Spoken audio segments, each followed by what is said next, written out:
y le damos la bienvenida a Salvador Guerrero Chiprés. Hoy hay datos, Álvaro.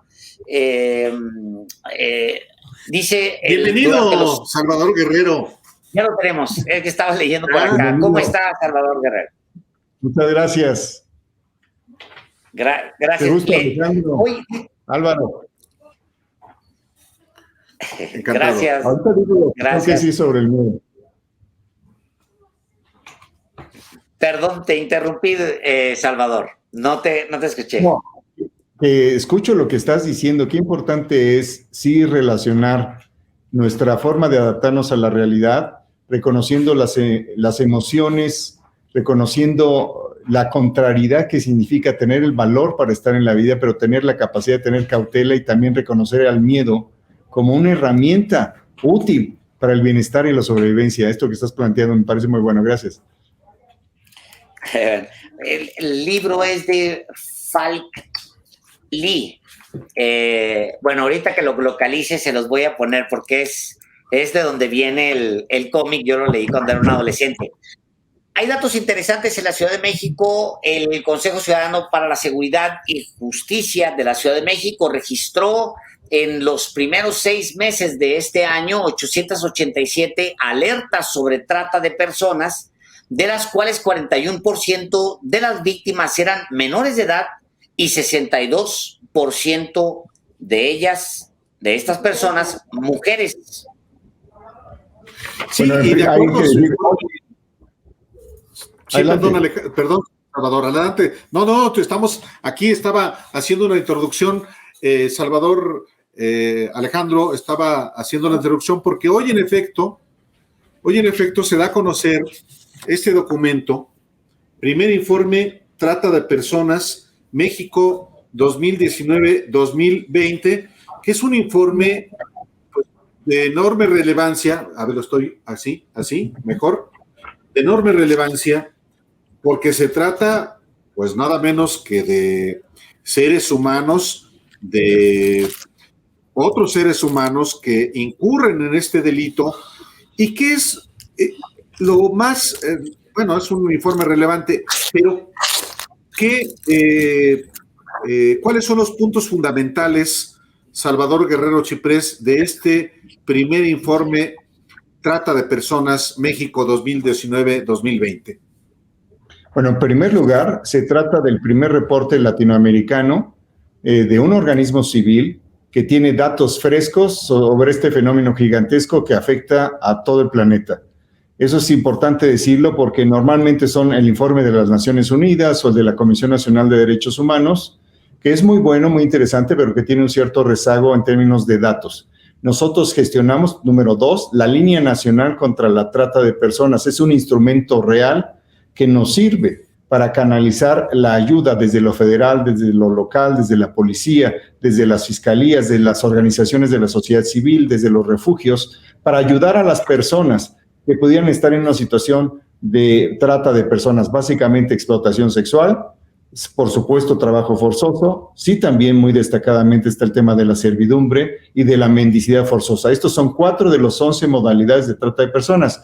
Y por otro lado tengo que decirte que este reporte forma parte de una capacidad que ha desarrollado el Consejo junto con otras organizaciones, precisamente de eso, de dar a conocer lo que está ocurriendo y sí, insistir, no se trata solo de dar los números, se trata de decirle a la gente que todos tenemos que ser parte de una lógica de denuncia, de reporte, de dar a conocer lo que puede estarle pasando a una persona que no puede compartir sus documentos, que no puede manejar su teléfono, que no tiene la gestión directa personal de sus documentos, que no se puede comunicar con su familia, que no controla su horario, que no puede hablar de con quién trabaja, ni en qué trabaja, ni en dónde trabaja, porque ella misma ha sido sujeto a esto que a nivel mundial se llama esclavitud moderna y que nos ha dicho la información a nivel internacional constantemente que es uno de los 3 delitos delincuencialmente más lucrativos en el planeta. En primer lugar, por supuesto, drogas, el tema de las armas y la trata de personas. Pero nosotros en el Consejo hemos advertido ya también que estos delitos interactúan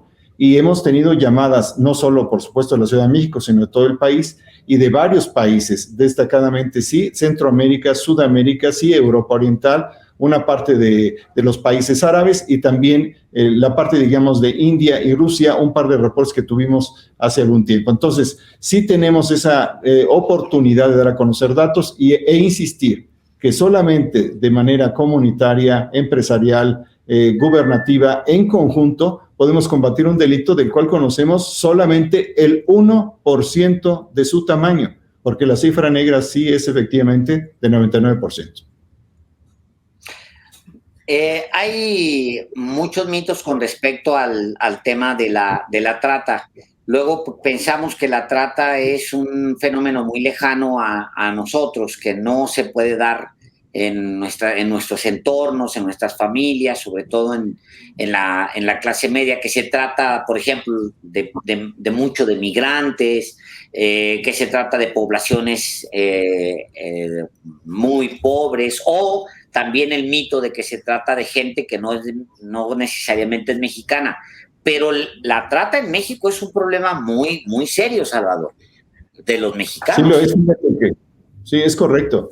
De hecho, tenemos una relación con otros organismos en Estados Unidos. Hemos podido asistir a algunas reuniones en Nueva York y en Washington, y ahí nos han indicado que el 85% de las víctimas, hasta el 85% de las víctimas que han detectado en Estados Unidos como tales, proviene de México, es decir, que ha nacido o ha transitado por México. Y por supuesto, un porcentaje muy importante son nacidos en México, no solamente vienen de otros países. Entonces, sí hay que derrumbar ese mito, que es el del origen, ¿no? Y en segundo lugar, por supuesto que los grupos etarios no son exclusivos, aunque sí hay una frecuencia mayor de las niñas de entre 11 y 16 años de procedencia rural, empobrecida, con familias que tienen algunos problemas de integración, que tienen diversas dificultades para incorporarse a lo laboral, o que hay pocas oportunidades de crecimiento socioeconómico en sus lugares de origen. Sí hay ahí un predominio de ese segmento, pero también hay de segmentos de clases medias y también acomodados. Y por supuesto, son 11 modalidades de trata, y hay alguna que sí se relaciona específicamente con ciertos mercados muy específicos que utilizan, y sí empleo ese verbo, utilizan a personas de diferentes segmentos sociales para diferentes modalidades de trata de personas.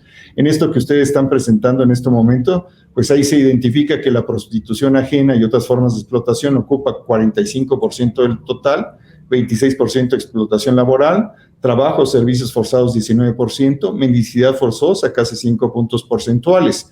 Estas cuatro modalidades de las 11 son las que concentran prácticamente el 80% de los reportes que, gracias a una veintena de organizaciones, gracias a nuestros aliados que son autoridades locales o federales y a otras fuera de nuestro país, y al directorio de servicios que tenemos, podemos decir que sí hay ahora una posibilidad de ir sistematizando, aunque sea todavía una muestra relativamente pequeña, del fenómeno global de la trata de personas que sí pasa por México y que también surge en México. En el documento también se presentan, se identifican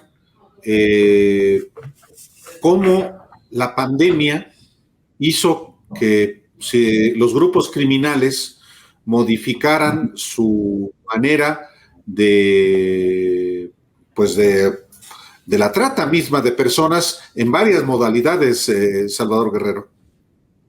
Fíjate que ahí hay dos aspectos interesantes. Primero, las niñas, niños y adolescentes. Y aquí sí, muy importante lo que estaba diciendo Alejandro.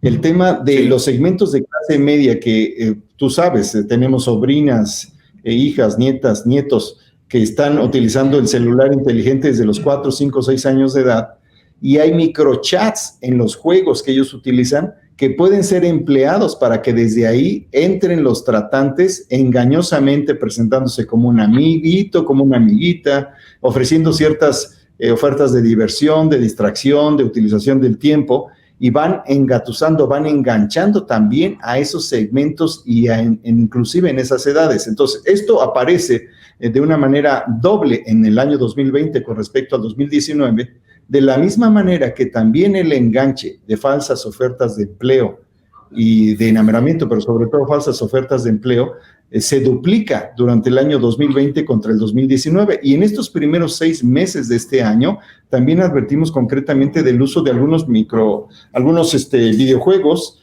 como Roblox, Minecraft o Fortnite.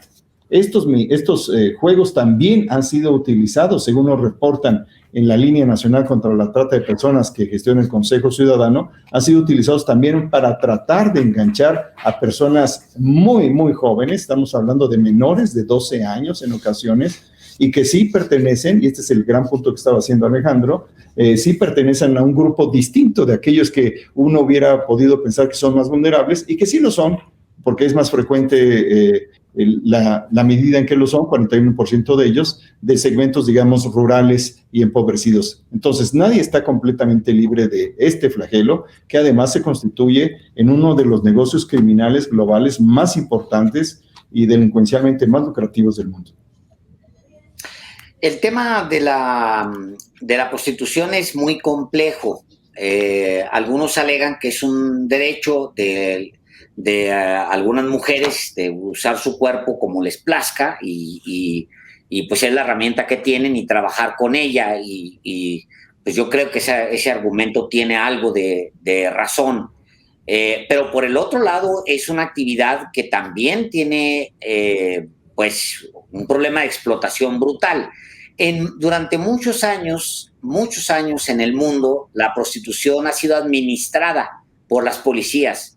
Es decir, las policías la administran, la ven, la explotan, también son parte de la cadena de explotación, Salvador. Pero la denuncia pública no ha sido tan común nunca en el mundo. O sea, no es tan común, pues, que alguien te diga, oye, si ves que hay alguien que está siendo explotado sexualmente, puedes denunciarlo y aquí hay un teléfono. El caso de la Ciudad de México, hay un teléfono para denunciar y hay un efecto muy concreto que es el que me gustaría que comentaras, porque hay efecto cuando uno ve explotación y marcas y denuncias, hay un efecto muy puntual, Salvador. Bueno, sí, en principio me das la oportunidad de precisar que la prostitución, es decir, la decisión personal de ser sexo servidor, sexo servidora, no está incluido en lo que llamamos el fenómeno de la trata de personas. La trata de personas involucra a la prostitución cuando se trata de la explotación de la prostitución ajena. Es decir, hay un organismo, hay un tratante que se encarga de gestionar, de utilizar de una manera administrativo-criminal el cuerpo de las demás o de los demás para explotarlos. Entonces, sí hay una diferencia entre prostitución, sexo servicio por voluntad propia y explotación de la prostitución ajena.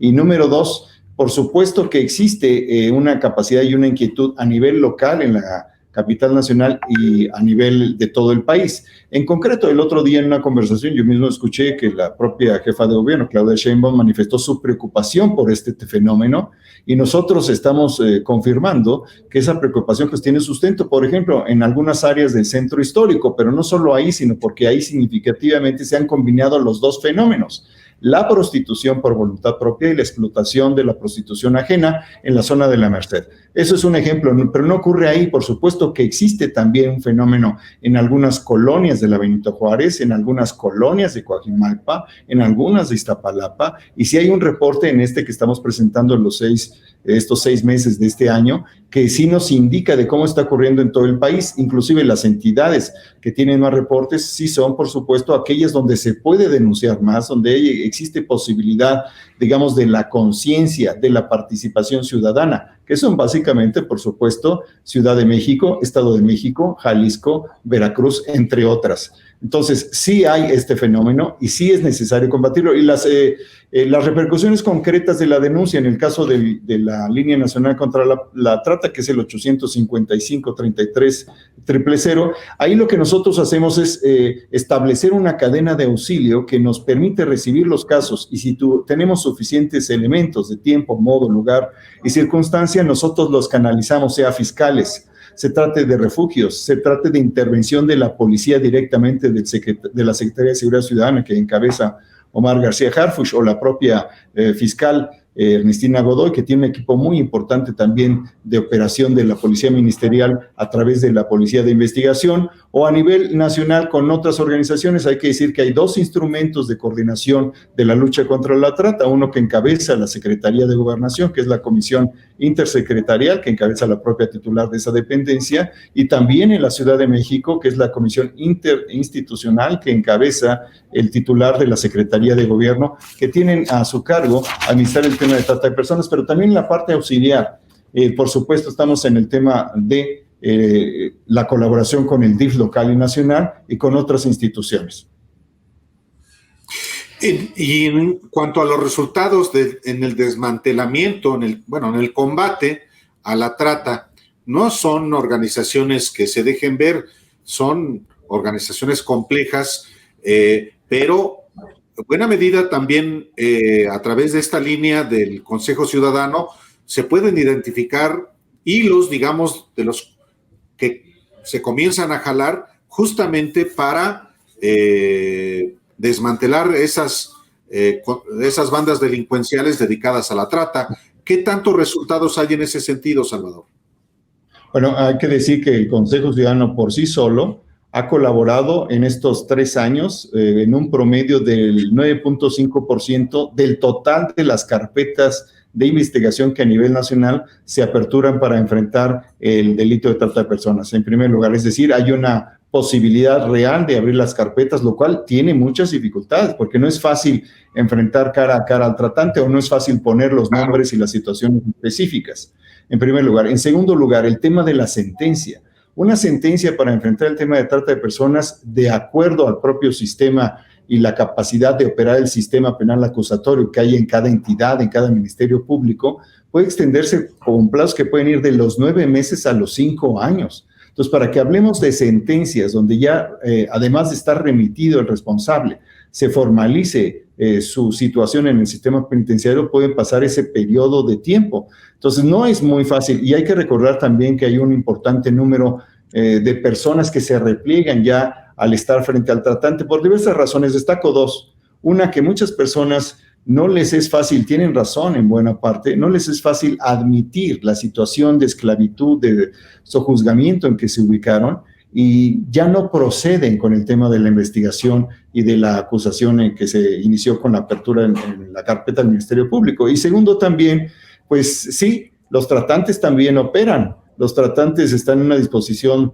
determinada y criminal de impedir que sean víctimas ellos desde su punto de vista de la justicia. Entonces, en la segunda sesión, que es la sesión de ofrecimiento de pruebas, de ratificación de denuncia, de confirmación de datos, con alguna frecuencia las personas que se han atrevido inicialmente a acusar se repliegan. Entonces, sí hay esta complejidad, pero sobre todo hay una dificultad de las víctimas para identificarse como tales, y ahí sí hay una gran ausencia. Me parece que necesitamos una campaña nacional que tenga tonos regionales para que las personas sepan, como testigos o como víctimas, que son parte de ese proceso y que pueden ayudar para terminar con ese proceso. Salvador Guerrero Chiprés, muchísimas gracias. Como siempre, muy agradecidos de que estés aquí con nosotros en Los Periodistas. Muchas gracias a ustedes, encantado de saludarlos. Gracias.